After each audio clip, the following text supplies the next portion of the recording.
First at 11, it's official. The Democrats have their candidate to take on Senator Susan Collins this fall.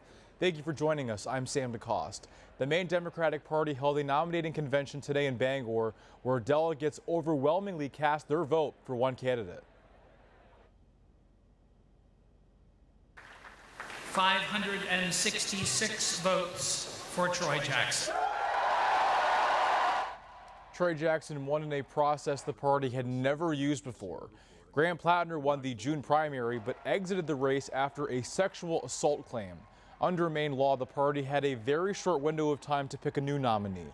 Party leaders in every county elected delegates last weekend. Jackson secured the vast majority of them, and they cast their votes for him today. The logger from northern Maine is now focused on his neighbor in Aroostook County. Maine does not need another 6 years of concern. We need someone with courage. We need a fighter. And we need a senator who remembers exactly who sent them to Washington, which is you. Are you ready to defeat Susan Collins? CBS 13's Allison LaPierre was at today's first-of-its-kind convention in Bangor. The results are in, and Maine Democrats have chosen Troy Jackson as the Democratic nominee for U.S. Senate. More than 500 Democratic delegates from across the state gathered in Bangor for the Maine Democratic Special Nominating Convention. We responded to the growing grassroots movement in our state to build power for ordinary working people.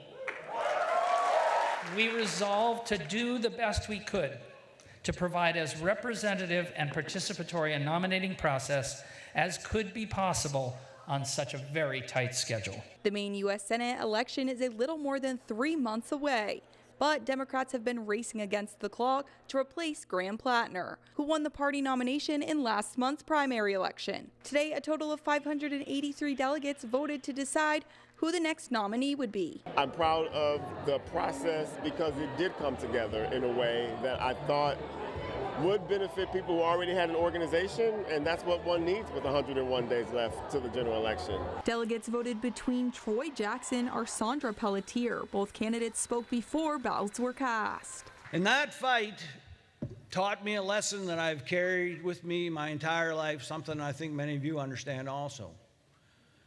Power is never just given to working people. We have to band together and take it.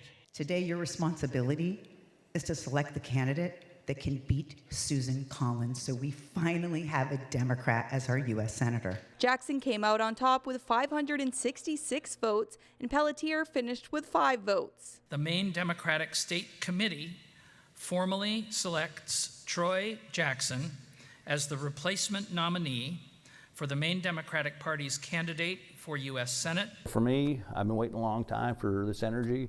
I didn't know it was going to be me, but I'm excited to make sure that we get a government that fights for us. Jackson built his political career on organized labor and helping the working class. Now he hopes his recently launched Senate campaign can go all the way and get him to Washington. We've got a lot of people to come through for so that we can get the things that we deserve in this country, health care and prescription drugs, things that I care a lot about, and that's what this race is about. And now all eyes are on that November election. Jackson will face Republican Susan Collins for the U.S. Senate seat.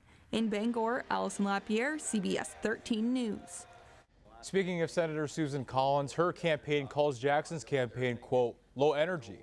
The campaign released a statement after the convention, writing it apart, quote, Senator Collins looks forward to waging a vigorous and issues-oriented campaign that will distinguish her record of accomplishment against Troy's angry sound bites and far-left ideology.